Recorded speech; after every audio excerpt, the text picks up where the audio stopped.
2, 1. Sikat. Ngobrol psikologi santai tapi tetap serius. Sikat episode ini kita mau cerita-cerita tentang mencuri di negeri orang. Ini cerita atau berita lagi booming ya. Ini fenomena luar biasa ya. Warga kita plus 62 ke negeri orang, tujuannya bekerja tapi ternyata melakukan pencurian. Ini agak-agak luar biasa ya. Ya, berangkat ke negeri asing ini nggak mudah, apalagi pergi ke negeri yang hukumnya ketat ya. Dan satu lagi, membawa nama bangsa di negeri orang, tapi malah bikin malu negara kita sendiri. Kalau dari berita yang kami dapat, katanya konon ada cerita bahwa mungkin kebutuhan ekonomi untuk keluarga yang sedang sakit. Tapi kembali ya, sejak kita kecil kita dapat pelajaran dulu namanya PMP, kemudian jadi PPKN. Kepentingan golongan di atas kepentingan pribadi. Kepentingan negara di atas kepentingan golongan. Nah ini buat kepentingan pribadinya atau keluarga, dia merusak nama sebuah negara. Nah ini kita akan lihat, kita akan bincang-bincang dari sudut pandang psikologinya. Kenapa? Apa karena guru PPKN-nya gagal atau memang karena ada apa? Nanti kita akan bahas sama-sama ya. Seperti biasa kita akan ditemani oleh psikolog keluarga kita. Ibu Pauline silakan. Iya, terima kasih Pak Ber. Nih. Mendengar atau melihat hal ini memang betul-betul hal pertama yang saya respon adalah memalukan. Sangat malu saya sebagai orang Indonesia. Gitu. Ya, oke. Lanjutnya gimana nih Pak Ber? Apa yang mau kita bahas nih? Pernah nggak sih Bu ada keluarga sakit gitu? Ya pernah, ada lah. Dan di kondisi itu lagi materi kekurangan, pernah nggak ngalamin? Pernah. Menghalalkan segala cara nggak? Masih dalam pertimbangan ya? Sampai berpikir untuk mencuri nggak? Tidak. Kenapa? Ya, selagi kita masih bisa ada usaha lain dibanding usaha mencuri itu, kenapa kita lakukan? Kalau udah jalan buntu gitu, nggak ada lagi yang bisa. Menurut saya pasti ada sih, pasti ada. Tapi kalau udah jalan buntu ya artinya betul-betul misalnya sudah nggak bisa lagi, tetap minta bantuan. Gitu. Meminta bantuan ya? Tetap minta bantuan walaupun mungkin kita sudah melakukan bantuan kepada orang-orang yang kita kenal gitu ya. Tapi kalaupun itu tidak bisa, mungkin orang juga punya kepentingan atau kesulitan yang lain, tetap kita berusaha mencari bantuan. Oke. Ya. Kira-kira ya dari sudut pandang psikologinya ya, apa sih yang membuat seseorang bisa melakukan pencurian saat berada di sebuah negara asing ya, yang hukumnya ketat? Kita tahu Jepang hukumnya ketat sekali ya. Ya. Dorongan apa sih kira-kira yang bisa menyebabkan hal ini? Nah, dorongan untuk mengetahui bahwa di tempat itu akan bisa terpenuhi apa yang menjadi kesulitannya. Dorongan yang kuat bahwa dengan dia bekerja di luar negeri akan dapat banyak penghasilan dari situ, lalu dia bisa membantu atau mengobati orang tuanya yang sedang sakit. Waktu itu kan alasannya seperti itu. Mungkin dorongan sayang pada orang tua juga bisa sampai akhirnya melakukan hal tersebut. Lalu menggantungkan, memberi harapan bahwa di tempat dia bekerja di luar negeri yang notabene itu akan menghasilkan banyak uang. Nah di situ dia akan bisa membantu orang tuanya. Kalau kita lihat dari ceritanya ini kan, sekali lagi ceritanya ya. Kan akhirnya karena tindakan impuls dia yang sesaat ini akhirnya mungkin sahabat-sahabat yang TKI kita yang lain juga kena imbasnya. Ya. Sebagai seseorang yang dia sampai lulus lah ya jadi TKI, seharusnya dia cukup sudah ada tes-tesnya lah, nggak asal berangkat kan kayak gitu ya. Ini kegagalannya ada di mana nih kira-kira? Apakah memang mungkin ya, kan TKI nggak cuma dari negara ini, banyak juga yang mengalami kondisi yang sama seperti dia. Tapi ini spesial nih, sudah tahu negara ketat, berangkat susah, bawa nama negara, tetap nyuri. Ini kan suatu dorongan yang tidak umum. Apakah mungkin ya orang ini memang ya secara psikologinya bermasalah sampai menghalalkan segala cara? Kan banyak nih sekarang psikologi bermasalah untuk sebuah kebutuhan handphone mewah jual diri kan banyak tuh. Ini kira-kira kegagalan kita ada di mana nih sampai orang nggak bisa kontrol impulsnya? Ya, kemungkinan orang ini sudah stres di awal ya. Jadi kemungkinan dia mengobati orang tuanya sebetulnya tidak mampu, lalu dia mengusahakan gimana caranya ke luar negeri, padahal ke luar negeri kan juga butuh biaya besar ya, apalagi ke Betul. Jepang. Ya, saya kurang tahu persis juga sebetulnya kronologisnya bagaimana. Lalu di sana dia mengupayakan untuk mencuri secara ya mungkin tidak banyak orang yang bisa dia kenal. Mungkin dia baru dapat berita bahwa orang tuanya membutuhkan banyak biaya untuk operasi atau apapun itu. Tetapi kan sebetulnya bukan itu jalan satu-satunya. Secara di sana juga kan banyak orang Indonesia juga yang tinggal. Apalagi ada influencer yang tinggal di sana juga kan begitu. Ya, dengan akal sehat yang masih ada tentunya dia bisa minta tolong pada orang yang berwenang, mungkin ditunjukkan bagaimana caranya untuk ketemu orang Indonesia yang mungkin punya pengaruh di sana atau apapun itu. Seperti yang ini influencer bilang, jangan asal kirim orang ke luar negeri. Mungkin perlu juga dilihat ya kesantunannya, etikanya dan segala macam, karena bagaimanapun Indonesia kan termasuk negara yang dibilang sangat sopan santun, beretika, ramah dan sebagainya. Yaitu satu titik noda ini akhirnya jadi mencemarkan semuanya ya. Apalagi kalau di sana banyak orang Indonesia yang sudah cukup lama tinggal dan punya etikat perilaku baik. Nah itu tentunya akan jadi malu semuanya. Kan kalau kita bilang tentang psikologinya ya, kita nggak usah lihat-lihat yang jauh dulu deh. Ini memang beritanya dari cerita luar negeri ya. Mencuri di Jepang akhirnya booming ya. Iya. Di negara kita sendiri pencurian lokal itu banyak. Pencurian, pemalakan, pelanggaran hukum. Ya. Itu banyak. Karena mereka merasa ya nggak ada pilihan, cari yang gampang, kemudian risiko hukumnya kurang tinggi. Apa hukuman kita kurang kuat ya? Hukuman mati mungkin perlu nih direalisasi nih. Buat pencuri-pencuri nih. Apalagi pencuri uang rakyat kali ya. Senggol dikit gitu ya. Ya karena kan cukup banyak ya sekarang orang merasa wah terdesak. Alasan ini sangat klasik ya. Yeah. Keluarga sakit, orang tua sakit, anak sakit, pasangan sakit, melakukan tindak kejahatan, lalu membenarkan diri, merugikan orang lain. Apakah memang mungkin secara psikologi kita punya problem nih?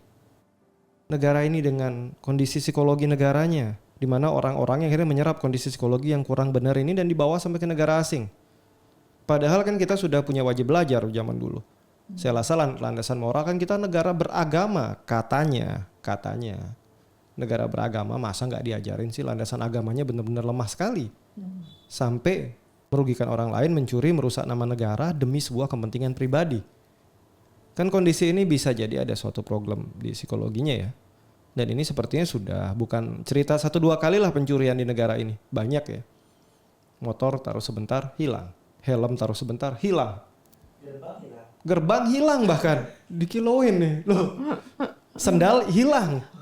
Sudah ditutup pakai gerbang masih hilang. Iya, juga. gerbang yang hilang. Gerbang yang dicuri. Jadi cerita-cerita ini apakah moral kita sangat rendah padahal nakunya negara beragama yang dimana dalam agamanya konon katanya diajarkan moralitas, atau sebenarnya kita memang manusia-manusia yang punya cuma label tok bermoral tapi kelakuan nggak punya moral gitu ya. Ini kan moralitas rendah banget nih. Pencurian ini suatu tindakan yang di semua agama saya yakin ada hukumnya lah. Yeah. Tapi tetap dilakukan, pembenarannya selalu ya kebutuhan khilaf. Padahal kalau kita bilang ya lulusan sarjana sekarang banyak loh. Mereka bahkan beberapa yang seperti ini bisa sampai ke luar negeri gitu kan. Kan mereka nggak bodoh-bodoh amat, biarpun kita masih jujur aja secara IQ yang bodoh masih banyak gitu ya. Tapi bukannya memperkaya otak, yang sibuk malah memperkaya kantong. Dan menciptakan keluarga pemalas. Kenapa? Satu bekerja, sisanya tidur, menikmati, dan cuma jadi peminta-minta di rumah. Dan ini banyak di negara kita. Yeah. Dan ini sudah sampai kondisi yang cukup kritis ya. Satu anak bekerja untuk satu keluarga. Keluarga yang lain ngapain? Gak bisa kerja. Apakah ini budaya peminta-minta yang selalu kita wariskan turun-temurun dari generasi ke generasi? Orang tua yang pemalas, anak-anak yang harus jadi tulang punggung, kemudian ada beberapa anak yang memang secara skill dan secara kemampuan dan secara motivasi nol. Ini kan kritis nih kondisi ini. Yeah. Dan orang-orang ini sekarang kita kirim ke negeri seberang tuh. Berakhir di Jepang, negara yang tercoreng. Lumayan kacau kondisinya. Ada jalan nggak nih secara psikologi untuk memperbaiki kondisi yang saya rasa udah lumayan carut marut ini ya? Betul. Ini suatu apa ya? Kalau saya bilang ya kayak badai yang luar biasa, bukan hanya sekedar angin apa ya? Angin tiup yang mungkin hujan deras atau apapun, tapi karena begini, sejak kemungkinan ya salah satu faktor penyebabnya adalah karena kecanggihan teknologi, kemudian juga karena mungkin beberapa waktu lalu kita pernah dilanda COVID dan sebagainya. Efek-efeknya itu. Tapi kan semua negara mengalami ya. Kalau ini hanya terjadi di Indonesia kan ini luar biasa sekali efeknya. Berarti semakin canggih teknologi, ada kemungkinan moral kita semakin turun. Kita sudah miskin harta tapi juga miskin karakter. Karena efeknya menjadi luar biasa sekali. Dari sekian orang taruhlah 100%, mungkin hanya 20-30% lah yang punya karakter yang lebih baik. Karena semuanya kita tertimpa musibah, tertimpa masalah, seluruh dunia misalnya. Tapi dari situ berapa persen yang bisa bangkit dan punya hal-hal perilaku yang positif dari segala kesulitan ini. Ya, melakukan hal yang terbaik dari yang terburuk. Itu. Lalu ternyata sisanya yang 70-80% itu ternyata melakukan hal yang kurang baik, yang mereka mengambil keputusan yang kurang baik juga, karena dengan kreativitas yang ada mereka melakukan hal instan hanya untuk memenuhi kebutuhan, taruhlah alasan mereka seperti itu, karena sudah tidak ada pekerjaan, kondisinya sudah berantakan dan segala macam sehingga perilaku-perilaku negatif itu, kriminal-kriminal kecil, pencurian di warung, pencurian di toko, pencurian apapun itu mereka lakukan hanya untuk memenuhi kebutuhan mereka. Tetapi itu kreativitas yang kurang baik menurut saya, ya. Jadi muncul perilaku negatif yang sudah sangat booming di mana-mana, di pelosok-pelosok bahkan ya banyak sekali. Sehingga ini akhirnya kemungkinan karakter-karakter ini yang dibawa ke luar negeri. Ya, karena dari rumah sudah punya karakter seperti itu, mungkin bertahun-tahun dialami dan mungkin tidak ketahuan kali ya. Ya.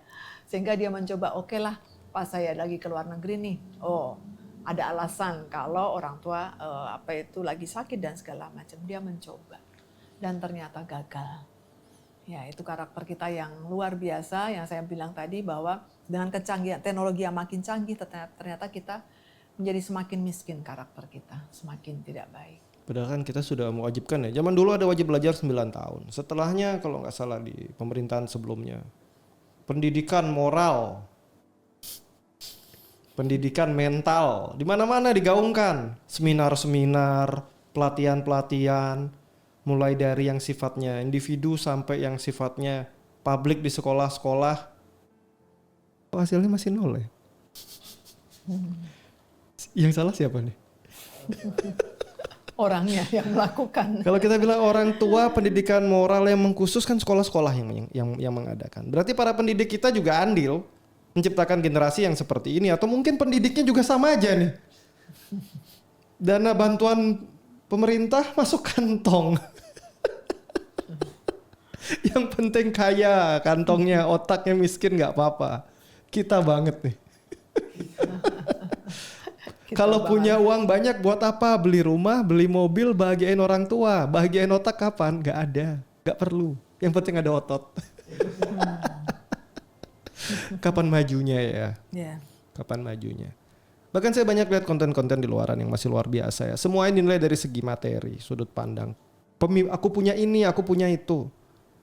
Abad 21, bukan abad 17-18. Revolusi industri sudah lewat. Zaman materialistis sudah lewat. Zaman sekarang abad 21, gensi spiritual yang lebih maju, masa masih mikir materi? Ketinggalan sekali. Kembali ke abad 17 aja sana. Bikin mesin uap. Ini jujur aja, kalau kita bilang manusia berevolusi, ya otak berevolusi, namanya awakening, kebangkitan. Kalau kalian masih pikir cuma tentang hidup materi dan hidup materi, kalian otaknya nggak evolusi. Yang terjadi malah di generasi seperti ini. Membenarkan tindakan salah untuk sebuah hal yang kalian rasa penting. Kan belakangan mulai kacau nih. Kayak pendidikan PPKN atau PMP zaman dulu juga udah mulai terasa gagal. Di mana golongan-golongan tertentu merasa posisinya di atas negara. Padahal udah diajarkan. Kepentingan negara di atas kepentingan pribadi apalagi golongan. Sekarang golongan tertentu ngeblok menganggap diri lebih penting daripada negara. Melawan pemerintah, melawan aturan negara. Mau jadi apa? Padahal pendidikan PPKN ini masih ada ya. Sampai zaman kuliah juga masih diulang-ulang kok. Apa kalian tidur mungkin waktu kuliah ya makhluk-makhluk ini, atau mungkin nggak lulus SD kali ya? TK langsung jadi TKW, TKI. Dengan harapan apa? Kantong tebel, otak kosong. Kita lanjut lagi lebih jauh ya. Ini menarik ini. Kan budaya kita katanya budaya timur. Katanya konon, lagi-lagi katanya. Karena realita sama katanya ini jauh sekali. Entah katanya siapa ya. Kita orang yang bermoral. Ya kan, kita orang yang berbudi pekerti, kita orang yang ya punya adat lah, punya budaya. Katanya kan gampang sungkan orang Indonesia, tapi nyolong kok nggak sungkan ya? Apakah mungkin label yang kita berikan untuk diri kita orang Timur ini hanya sekedar label aja, Bu? Padahal realitanya jauh dari label, apa sekedar pelabelan diri, pencitraan gitu. Kali orang Timur memang berantakan tapi citranya baik gitu. Apakah seperti itu? Dari sudut pandang psikologinya gimana nih Bu? Ya, kita kan melabeli diri kita nih sebagai orang Timur yang baik katanya, bermoral gitu. Kalau di hutan nggak ada itu. Iya, sayangnya itu bahwa mereka sudah tidak tahu budaya malu. Ya. Malu itu sudah menutup pikiran-pikiran mereka. Yang penting kebutuhannya terpenuhi. Gitu. Jadi entah malu kepada teman, malu pada orang tua, malu pada siapapun itu, apalagi sekarang malu kepada negara, mestinya tahu. Gitu. Jadi seseorang itu berasal dari mana, melakukan apa, apalagi itu lintas negara, tentu akan diketahui ya. Lalu itu bisa dipersepsikan mencerminkan budaya kita. Ya, budaya mencuri ternyata kemungkinan dia biasa melakukan gitu, di negara sendiri. Nah, seperti yang tadi saya bilang, kemungkinan dia lolos dengan berbagai cara ya, di tingkat nasional, lalu dia melakukan itu di tingkat internasional. Dia mau menguji. Lokal dulu, nyuri di kampung dulu ya. Betul. RT ya, dulu, kampung. Keterampilannya sudah dengan modal yang luar biasa, ya ternyata salah keterampilan itu ya. Ternyata di sana hukumnya beda ya, khilaf dilarang gitu. Betul. Nah, dia pikir di Indonesia sudah kebal hukum lah, mungkin dengan caranya bagaimana saya tidak tahu. Nah, baru kan 1 kalau bulan. Kan di sini jualan air mata paling gampang kebal hukum, bikin pernyataan gitu bersalah habis itu. Ya gampang. Saya juga bingung. Iya. Itu sangat-sangat disayangkan ya. Akhirnya orang menilai bahwa begitulah karakter kita orang Indonesia. Boleh nggak sih Bu? Atau benar nggak sih Bu? Menggunakan alasan stres dan tertekan sebagai pembenaran ini? Bagaimanapun kita tidak bisa mencari atau membuat keputusan yang keliru. Ya, untuk suatu perilaku kejahatan. Menurut saya gitu.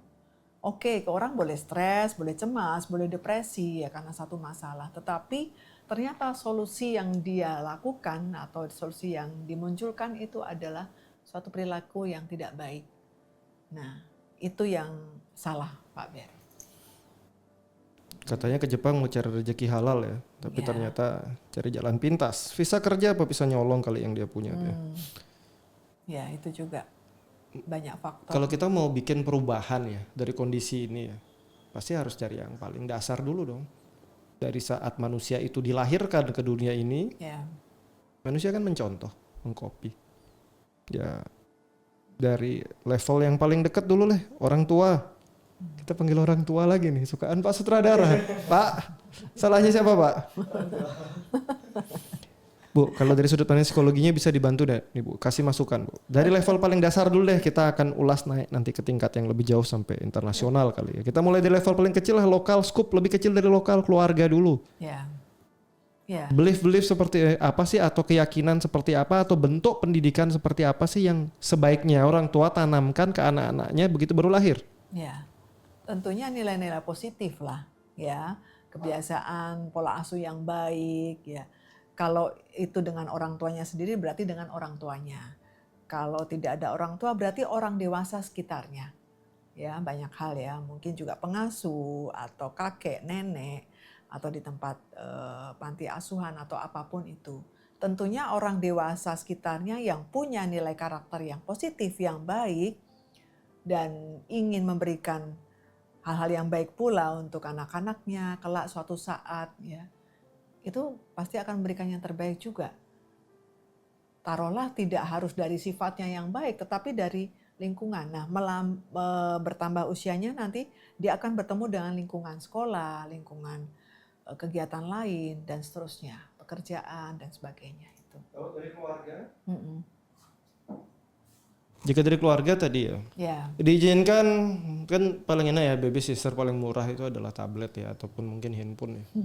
Kan itu banyak guru-guru luar biasa ya di handphone kita ya. Guru-guru dengan film-film ya kelihatan baik lah. Ambil satu contoh lah, film terkenal Robin Hood lah, mencuri untuk masyarakat, itu kan juga belief nggak bagus dan jadi terkenal. Melegalkan sebuah pencurian, kalau orang itu jahat boleh dicuri terus dibagi. Kriminal demi rasa berbakti itu boleh. Di film-film kita juga lumayan banyak tuh sinetron-sinetron seperti itu, berbuat kejahatan untuk sebuah kebaikan yang lebih besar. Dan kayak legal-legal aja, dan dari kecil udah dicekokin beginian. Ngeri nggak sih, Bu? ya. Yang pentingnya pada saat menonton film itu harus didampingi sebetulnya, ya. Jadi sah-sah aja. Orang kalau tuanya misalnya- sibuk, Bu. Makanya cari baby sister murah. Yaitu Kan kita kerja demi anak-anak, nggak sempat nemenin, sibuk. babysitternya mesin. Iya, Ya, abangnya itu dah. indukan kucing tuh sempat nganggur nemenin baby tiap hari kan gitu ya. Ya itu susahnya orang tua zaman sekarang yang mungkin sekitar 30, 40 yang kurang bisa melihat bahwa perlu menanamkan hal positif yang baik pada anak-anaknya, kadang-kadang hanya menyerahkan pada mesin-mesin itu. Ya. Padahal bagaimanapun mesin itu kan tidak punya perasaan ya. Artinya tidak bisa diajak komunikasi yang betul-betul secara manusiawi gitu. Nah, disitulah orang tua harus berperan. Seberapapun banyaknya, lamanya, itu orang tua harus mampu untuk mengajak anak berkomunikasi. Kalau Lalu kita juga, ngobrolin peran nih, nah ini menarik nih. ya, Sedikit menyela nih sedikit, Bu, karena Bu Oke. Pauline mengangkat topik tepat sekali. Orang tua berperan. Kalau orang tua mengajarkan anak untuk berbakti, benar atau salah, Bu? benar. Berbakti di atas segalanya, benar atau Oh salah? no, tidak. Ada batasan berbakti yang tepat nggak sih, Bu? Karena ini Ya. kan ceritanya anak berbakti nih, sampai Ya. nyuri, wah hebat. Ya, Buat ya, apa berbakti, orang tuanya sakit? Oke. Ya, tapi bagaimana menurut saya sih orang tuanya itu juga tidak setuju. Kemungkinan tidak setuju dengan caranya. Berbakti sih boleh, oke, cara dia berusaha untuk mengobati orang tuanya. Nah, kemungkinan dia dengan diam-diam atau caranya ternyata yang dia lakukan adalah sesuatu yang sangat memalukan, mencuri. Nah, menurut saya sih pasti orang tuanya juga akan malu ya, karena dalam pikirannya orang tua tidak menyuruh untuk melakukan itu. Kan banyak nih orang tua, nggak pernah lah orang tua ngajarin yang nggak baik, orang tua ngajarin yang baik gitu. Tapi tiap hari, Bu, orang tuanya telepon ngeluh, Bu, nggak punya duit, lagi susah. Kapan kamu kirim buat orang tua? Kayak gitu kelakuan, itu gimana nih? Ya. Kompleks Antara sekali. yang mau ya bener-bener ini ya, bener-bener paradigmanya luar biasa ya, plot twist banget ya. Ya. Di satu sisi pingin anaknya bahagia, aku pinginnya anak-anakku bahagia, tapi tiap hari direpotin, diberatin gitu, ditanyain, dimintain gitu. Dan itu kan orang tua modelan plus 62 banyak, Bu. Ya ini orang tua tidak mandiri ya saya kira, karena No offense ya, berbagai tapi hal plus 62 sama banyak sekali banget nih, Bu. Sebetulnya bukan alasan juga untuk dia meminta, menuntut dan sebagainya. Selagi dia masih mampu untuk bekerja. Banyak orang tua juga sudah merasa fisiknya sudah tidak bisa Kan mendukung dan sebagainya, masih bisa bekerja dengan cara apapun. kan tokoh-tokoh kita banyak, Bu. Memberikan sebuah konsep sejak anak-anak masih kecil untuk mempensiunkan orang tuanya, membahagiakan orang tuanya. menafkahi orang tuanya. Jadinya orang tua manja itu, Bu. Ini salahnya siapa nih? Salah pendidiknya? Salah orang tuanya. Oh, Kembali lagi mental ya, ini soal mental ya. mental dan paham-paham salah seperti ini kan masih berkembang, Bu. Bahkan sampai sekarang masih banyak loh tokoh-tokoh kita yang bicaranya seperti itu. Nggak tahu saya belajarnya di mana, mungkin mereka lebih pintar ya. Karena saya kan cuma di hutan aja. Tapi akhirnya itu melahirkan orang tua manja dan anak-anak korban. Di mana anaknya melahirkan korban selanjutnya turun-temurun ini. Ya. Kalau kita bilang gini, warisan dari negeri seberang, dari Belanda sana yang jajah kita katanya 350 tahun, di Belanda nggak kayak gini pendidikannya. Kayak gini, ya. Kalian jiplak dari mana tuh? Negeri lain lagi kali. Betul, makanya saya bilang tadi dengan kecanggihan teknologi, dengan apapun ternyata karakter kita bukannya makin berkembang juga, tapi semakin menurun. Kita menjadi amoral, menjadi tidak punya empati, bahkan simpati pun tidak. Gitu. Jadi sok pinter. Sok pinter, lalu membuat keputusan sendiri dengan kreativitas sendiri. Dia pikir wah bahkan akan bisa lolos, bahkan akan bisa menguasai. Kan sekarang banyak nih public figure yang baca ya dikit atau searching di mesin pencari sedikit, baca kulitnya dikit, tampil depan kamera udah kayak meyakinkan gitu, padahal jam terbang dan pengalamannya nol. Yeah. Kan banyak sekali tuh. Yeah. Dan itu dibangga-banggakan loh di Plus 62 ini, kelihatan keren. Apalagi kalau duitnya banyak, Bu. Wah. Ya pun otaknya nggak tebel-tebel amat gitu. Yeah. Tadi kita udah dapat ya, dari yang paling kecil lah, dari keluarga. Orang tua kasih contoh lah ya. Contoh. Tanamkan sejak kecil pendidikan mental, pendidikan moral. Bukan cuma kerja, nanti kamu kerja yang baik, cari duit yang banyak, bangunin rumah buat ortu, bangunin rumah buat keluarga, sekolahin adik-adikmu. Ini penyakit mental ini. Tapi diterima. Anak sudah sejak kecil dikasihnya beban. Ya kan? Makanya kan kemarin sempat ada konflik tuh. Sempat ribut tuh. Mana yang seharusnya berbakti, orang tua yang berbakti sama anak, apa anak berbakti sama orang tua? Kan anak nggak minta dilahirkan sama orang tuanya. Tapi anaknya dipaksa berbakti. Sukarela berbakti baik, tapi bukan kewajiban. Tapi di sini di banyak daerah jadi kewajiban anak harus berbakti. Biarpun orang tuanya bilang enggak lah, kita pingin anak kita bahagia. Tapi tuntutan yang disampaikan tersirat itu, wah tiap hari Bu bombardir tuh. Harus ini, harus itu. Teman-temanku punya ini, aku juga kepingin. Namanya orang tua ya kepingin lah kasih anak. Akhirnya anaknya tertekan. Akhirnya orang tuanya kepingin halalkan segala cara. Begitupun sebaliknya. Orang tua curhat ke anak, nih tetangga sebelah udah begini nih. Kok ibu atau bapak belum? Akhirnya anak bekerja lebih keras. Bahkan gak sedikit yang jual diri untuk hal begituan. Terjadi Plus 62. Negara lain juga mungkin banyak. Tapi negara kita katanya orang timur yang mentalnya bagus. Yang katanya moralitasnya tinggi. Kemarin beberapa sahabat mencoba mengungkap tuh. Hal-hal ilegal seperti itu dilakukan. Dan cukup banyak. Dan hampir gak terkontrol. Dan itu terjadi kalau kita mau telaah psikologinya, kemarin kita cari. Faktor mereka ya sama pasti. Beban keluarga, beban orang tua, beban anak-anak, beban adik-adik. Ditambah mental dan moralitas rendah serta skill nol yang gak bisa membuat mereka kerja dengan normal. Kepinginnya kerjanya ringan, duitnya besar. Karena ekonomi keluarga, dapur keluarga baru bisa nyala kalau duitnya besar. Dan buat mereka semakin tinggi materinya, itu berarti semakin sukses. Biarpun otak juga nggak dipelajarin sama sekali. Dan ini tadi ya, jadi untuk para orang tua, kasihanlah anak-anak kalian kalau kalian nggak didik yang benar sejak kecil. Ya kan? Konsep banyak anak banyak rezeki sudah mulai harus direvisi lah ya. Punya anak itu rezeki iya, tapi didik anak yang baik, rezeki yang lebih baik. Lalu nih pendidikan, tadi kita masuk ke pendidikan keluarga, Bu.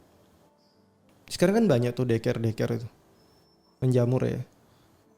Tempat-tempat seperti itu perlu nggak sih pengajarnya juga memberikan pendidikan yang jelas? Karena saya banyak lihat ya, kunjungin beberapa daycare sejak kapan hari.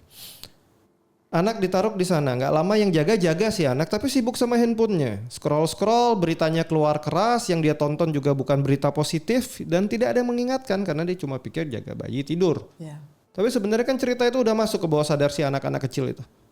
Nah ini perlu ada regulasi khusus nggak untuk daycare biar lebih baik itu Bu? Atau mungkin ada pendidikan psikologi khusus? Atau wajib didampingi seorang psikolog lah paling nggak satu buah daycare? Iya sebetulnya disayangkan juga ya, daycare itu tujuannya apa sih? Mendirikan daycare itu untuk apa? Nah, orang tua sibuk, Bu. Mungkin ya itu awalnya untuk penitipan anak. Kan mungkin istilahnya hanya penitipan anak di saat orang tua bekerja dari sekian jam pagi sampai sore sehingga karena tidak ada orang yang menjaga dan sebagainya dititipkanlah di sana. Penitipan ini kan berarti hanya bersifat dalam menjaga, mengurus dan merawat anak kan. Sehingga ya secara fisik saja yang mungkin yang diberikan mengganti popok, memberi makan, minum, susu, memandikan dan sebagainya. Jadi tidak lebih dari itu. Jadi tidak mengajarkan tentang nilai-nilai positif, mungkin juga akhlak-akhlak yang baik dan sebagainya.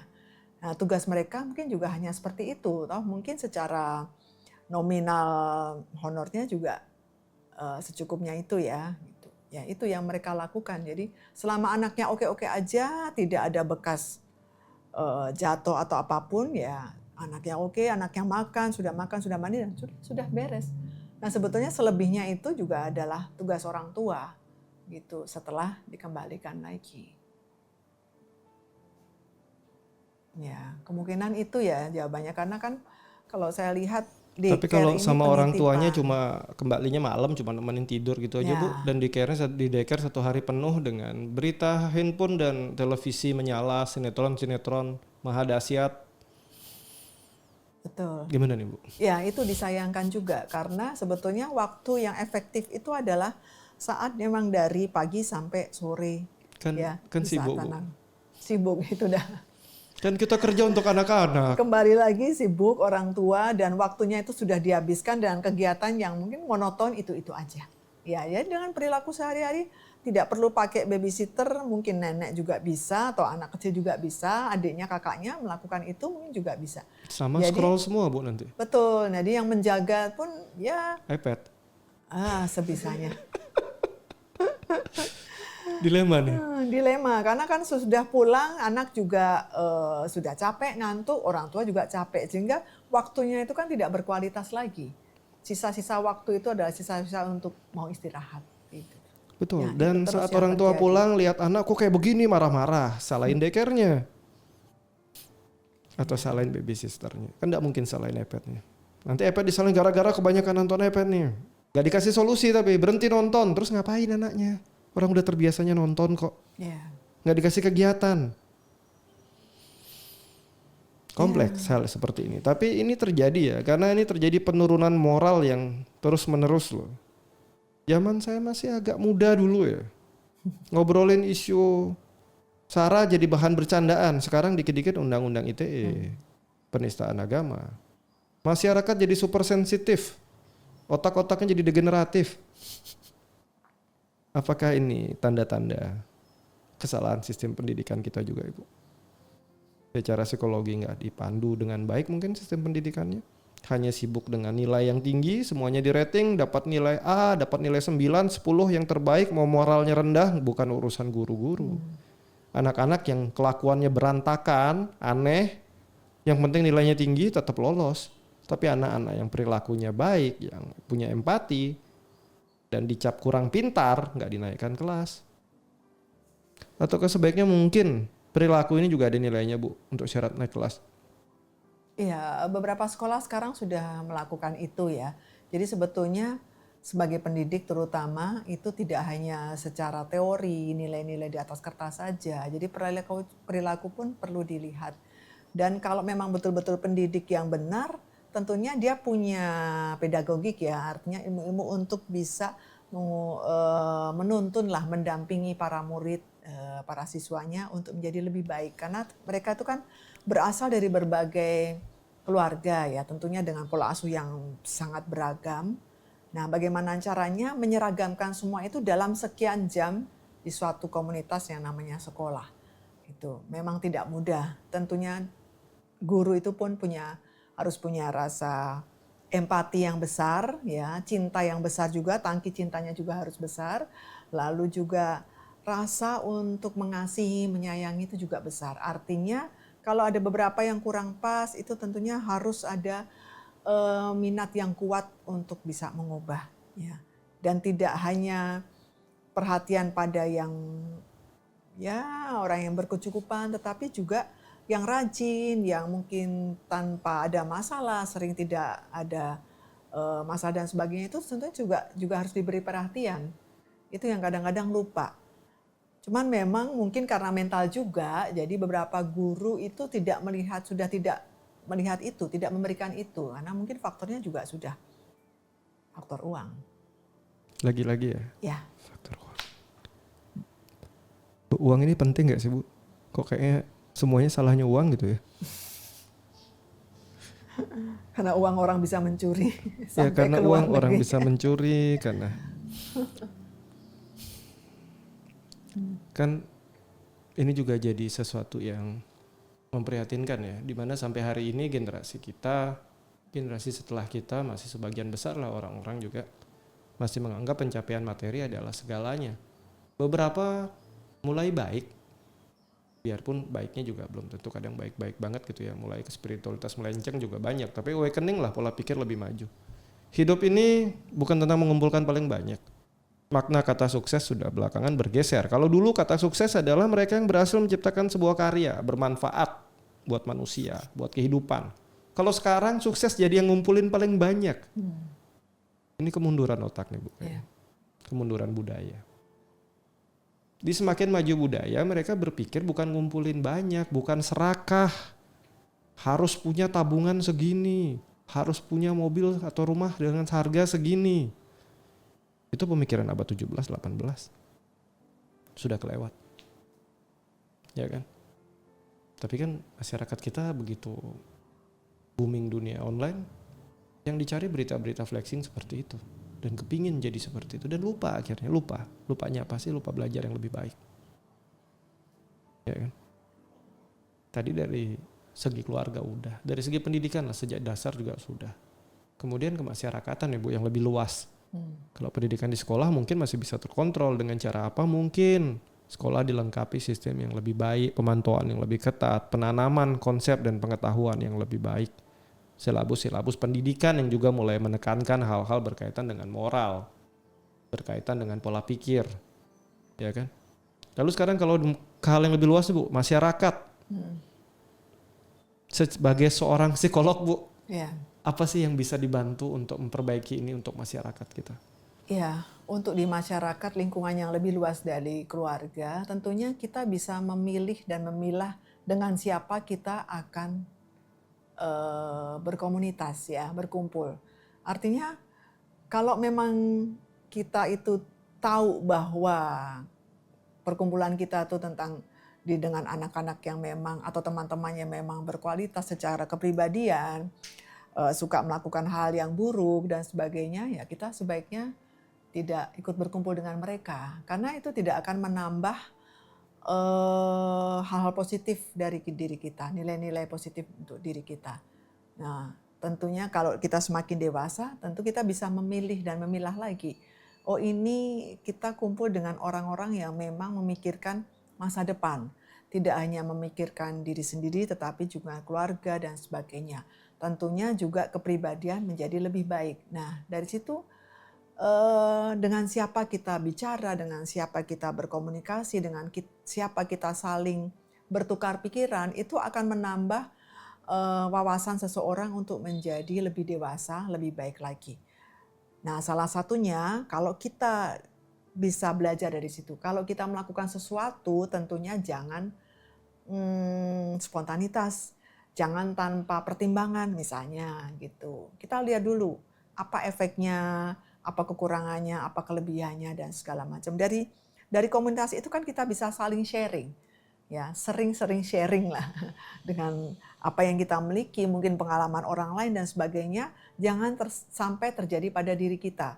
Nah, kalau kita sudah punya wawasan, pengetahuan, modal tentang melakukan suatu hal itu ada risiko dan tidak, dan bagaimana risikonya ringan atau berat dan segala macam, tentunya hal-hal yang terjadi seperti pencurian di luar negeri itu tidak akan terjadi ya. Artinya kita mempertimbangkan banyak hal. Janganlah kita punya pengendalian diri, kita punya pikiran-pikiran dewasa yang melihat bahwa ini akan ada efek yang luar biasa yang berat bila kita nekat melakukannya. Gitu ya Pak Ber. Ini sudah menarik ya untuk masyarakat, komunitas ya. Bis community ini penting ya. Masuklah komunitas-komunitas yang sehat ya kan. Dan ini perlu sekali, termasuk kalian yang merantau ke luar negeri sana, bangunlah sebuah komunitas yang bisa berbasis, bisa konseling. Sebenarnya satu sama lain tidak saling menghakimi, dan yang utama dengan bahasa yang satu sama lain ya bahasa asli kalian lah dari negara asal kita ya. Sehingga komunikasi juga baik karena ini mempengaruhi banget. Kemudian di sisi yang lain mungkin dari segi pendidikan tadi sedikit ya, di sekolah-sekolah ya ada baiknya pendidikan kewarganegaraan, budi pekerti juga disertai simulasi kasus nyata. Seperti tadi, kalau kamu ke negara asing, kamu kelaparan, gak punya uang, pilihan sehatmu apa? Pertanyaan-pertanyaan yang real seperti ini penting. Ini sudah tertanam masuk ke bawah sadar si anak. Oke, kalau suatu saat ini saya alami maka langkahnya begini. Kalau orang tua lagi kesusahan, lagi begini, langkahnya apa? Mungkin hal-hal yang terapan seperti itu penting untuk pendidikan kita. Bukan cuma teori yang akhirnya diuji lalu nggak ada fungsinya. Ya ada fungsinya, kecil sekali. Kemudian untuk orang tua di keluarga nih ya, jangan menanamkan harapan sukses instan, ya kan? Tapi tanamkan tentang nilai sebuah perjuangan yang jujur. Tanamkan untuk menghasilkan sebuah karya, bukan mengumpulkan uang paling banyak. Harapan kami, orang tua juga lebih pintar, nggak terbelakang. Yang dikit-dikit harus sukses dengan cara yang kurang tepat atau dengan pencapaian sukses yang nggak tepat. Kemudian ajari tentang tanggung jawab sehat, di mana tidak mengambil tanggung jawab di luar kemampuannya. Sekarang anak-anak gak usah lah buat keluarga, buat pacarnya aja rela berkorban apa aja dijualin, ngambil tanggung jawab, penanggung beban pasangan, keluarga, pasangan. Ini udah mulai gak sehat nih, otak-otak bermasalah ini.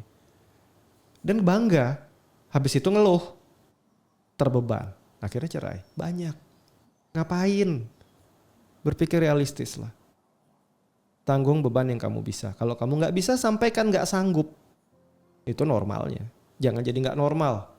Kan kalian terakhir nggak sakit jiwa, jangan bikin diri kalian jadi sakit jiwa lah dengan hubungan-hubungan sakit jiwa tersebut ya. Kita kembali lagi, Ibu Pauline. Iya. Ada pesan atau saran yang mau disampaikan nggak buat para pendengar kita terkait cerita tadi? Boleh tentang pendidikan, boleh tentang moralitas, atau apapun deh. Ya, ini kompleks sekali ya, banyak ya. Sepertinya hanya satu kejadian mencuri, tapi kan cerita di baliknya itu banyak sekali ya. Segudang faktor-faktor atau variabel-variabel yang pengaruh itu bisa saja terjadi apa saja. Jadi bisa juga jadi perilaku, kemudian kebiasaan-kebiasaan, pola asuh juga masuk di situ, pendidikan juga ada, inteligensi juga ada, ya banyak faktor. Nah, kalau yang seperti ini tentunya untuk ya manusia memang tidak sempurna, tetapi kita berusaha menjadi lebih baik lah. Ya, untuk para orang yang melakukan hal-hal yang mungkin dianggap nanti akan bisa berhasil lolos ya, sesuatu yang menyimpang, yang tindakan-tindakan kriminal atau apapun, sebaiknya stop sampai di sini ya. Kalian jangan lakukan lagi itu, karena bagaimanapun itu akan merusak kehancuran kalian sendiri, merusak masa depan. Bukan hanya diri sendiri tetapi juga anak, pasangan, keluarga atau siapapun itu gitu. Lalu juga yang terutama merusak moral.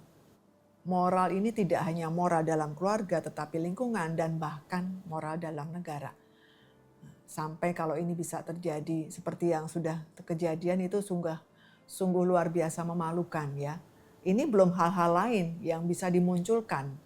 Tetapi jangan sampai terjadi lagi perilaku-perilaku lain yang membuat negara Indonesia juga menjadi tercoreng namanya. Sebaiknya kita berusaha menjadi pribadi yang lebih baik, sekalipun sudah di zaman teknologi lebih canggih, semuanya serba instan, tetapi karakter kita bukan hal yang instan. Karakter kita harus diproses melalui banyak hal, banyak tempaan, banyak tanggung jawab, banyak faktor yang mendukung untuk menjadi manusia yang menjadi lebih baik. Ya. Oke, terima kasih Ibu Pauline. Ini pesan yang menarik ya. Pesan untuk para agensi, untuk pemerintah ya. Satu, Kirim orang-orang yang memang terseleksi dengan baik, bukan yang nyogok paling banyak. So, karena sampai hari ini berita yang saya dapat masih lah berangkat luar negeri berani bayar berapa. Nah ini perbaiki ya regulasi hal seperti ini. Jangan serakah lah tapi bikin malu. Lengkapi mereka dengan kemampuan stress management. Berangkat ke negeri asing itu stressingnya pasti tinggi. Ajari. Kemudian pelatihan keuangan yang tepat lah. Sehingga nggak berantakan. Karena mikirnya berangkat luar negeri hanya untuk uang instan dan cepat. Tapi habis itu akhirnya kena tipu. Banyak. Lalu sistem pengaduan darurat ini penting sekali ya. Jadi untuk para sahabat di luar negeri ya paling nggak lengkapilah dengan hotline. Respon cepat. Dan ingat, respon cepat, kasih nomor telepon, di telepon nggak ada yang ngangkat. Ini penyakit +62 ya, apalagi sektor-sektor publik yang penting. Di telepon yang jawab mesin penjawab, nunggunya aja bisa berjam-jam. Akhirnya pulsa habis duluan, gagal menyampaikan keluhan. Banyak. Ya kan? Dan tolonglah jangan kirim anak bangsa kita ke luar negeri cuma untuk sebuah mimpi duit instan ya. Padahal di negara ini lapangan kerja banyak. Lapangan kerja banyak dan sekali lagi buat para pelamar kerjanya jangan cuma cari duitnya tapi pertimbangkan apakah skill kalian layak dibayar mahal atau tidak. Kalau nggak punya skill perdalam skillnya yang benar. Bukan hanya pingin duitnya aja tapi nggak punya kemampuan. Ini banyak. Kan kemarin dibilang wah banyak sekali PHK. Tapi banyak juga yang ngeluh cari pegawai susah. Karena kebanyakan pegawai nggak punya skill. Kalian poles skill kalian. Kalau kalian dibayar murah dengan skill rendah itu wajar. Jangan berharap mau bayaran tinggi tapi skillnya nggak dipoles. Nah ini.